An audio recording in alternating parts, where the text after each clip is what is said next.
ഇനി ക്രിസ്തുമസ് ഈ അടുത്ത് വരാനിരിക്കുകയാണ്. ക്രിസ്തുമസിന്റെ ഐതിഹ്യം എന്താണ്? ദൈവം മനുഷ്യനായി ജനിച്ചു എന്നാണ്. ദൈവം മനുഷ്യനായി ജനിച്ചു.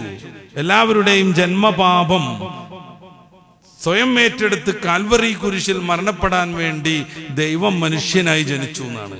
അപ്പൊ യേശു ക്രിസ്തു എന്ന് പറഞ്ഞ ആള് ദൈവമാണെന്ന് അവർ പറയുന്നു. അത് എങ്ങനെ ദൈവമാവാന്നുള്ള ചർച്ചക്കൊന്നും ഈ വേദിയിൽ പ്രസക്തിയില്ല. അദ്ദേഹം ജനിക്കുന്നതിന്റെ മുമ്പേ ലോകത്തെ പരിപാലിച്ചത് ആരാണ് എന്ന ചോദ്യത്തിനും വലിയ അർത്ഥമൊന്നുമില്ല. എല്ലാവരുടെയും പാപം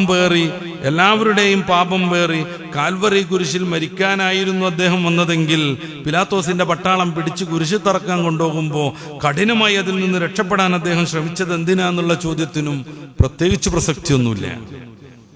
എന്തിനാണ് കുരിശിൽ കയറിയിട്ട് പോലും എലോഹി എലോഹി ലമ്മാ ശബക്താനി, ദൈവമേ ദൈവമേ നീ എന്നെ കൈവിട്ടത് എന്തിന് എന്ന് ചോദിച്ചത്? അതും നമ്മൾ അന്വേഷിക്കണേന് ഈ വേദിയിൽ പ്രസക്തിയില്ല. അവര് വിശ്വസിക്കുന്നത് നമുക്ക് തൽക്കാലം പരിഗണിക്കാം. ദൈവം മനുഷ്യനായി ജനിക്കുന്നു. എന്തിന്?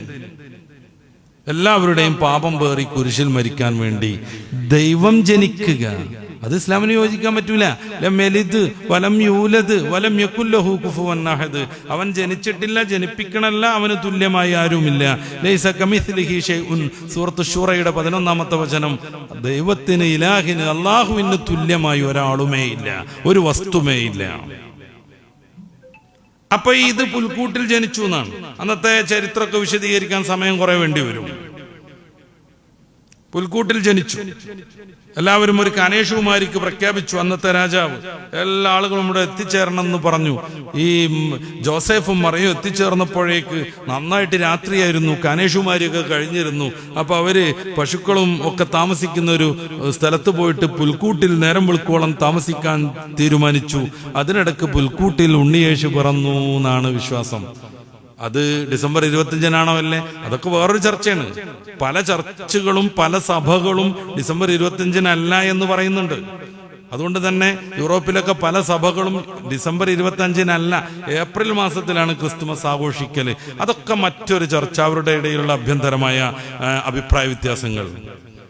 ദൈവം മനുഷ്യന്റെ പാപം ഏറ്റെടുക്കാൻ വേണ്ടി ബത്ലഹേമിൽ ജനിച്ചു എന്ന വിശ്വാസം അത് ഇസ്ലാമിന് അംഗീകരിക്കാൻ പറ്റൂല. ദൈവം ജനിക്കൂല.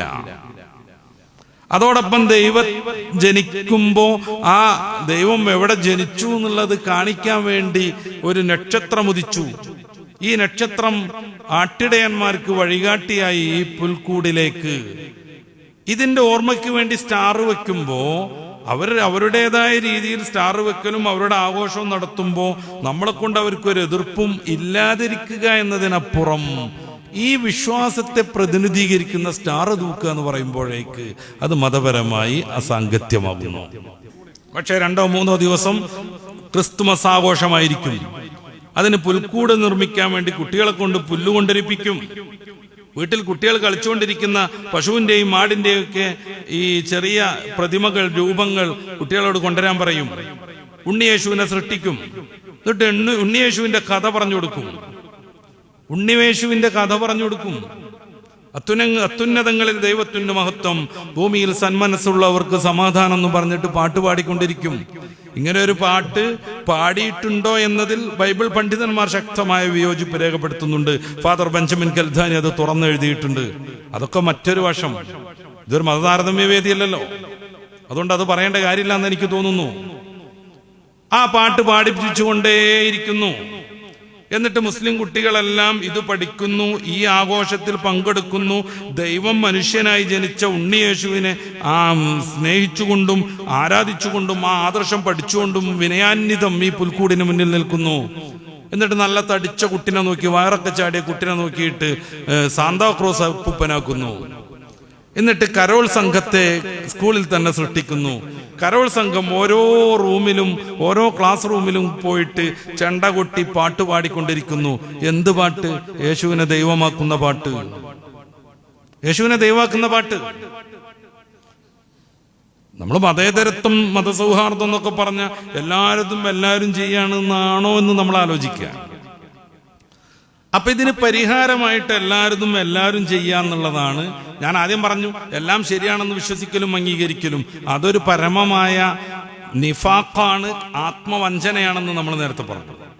രണ്ടാമതായി സൗഹൃദം പൂത്തുലയാൻ ചില ആളുകളൊക്കെ വെക്കുന്ന ഒരു രീതിയാണ് നമ്മളിപ്പോ പറഞ്ഞ എല്ലാവരും ചെയ്യാന്നുള്ളത്. അതും സന്തോഷത്തെക്കാളും സൗഹൃദത്തെക്കാളും പ്രശ്നങ്ങളാണ് ഉണ്ടാക്കുക എന്ന് നമ്മൾ മനസ്സിലാക്കുക. അതുകൊണ്ടാണ് മേസി രവി കയറിയത് കൊണ്ട് ഗുരുവായൂർ ക്ഷേത്രം പുണ്യാഹം ചെയ്യേണ്ടി വരുന്നത്.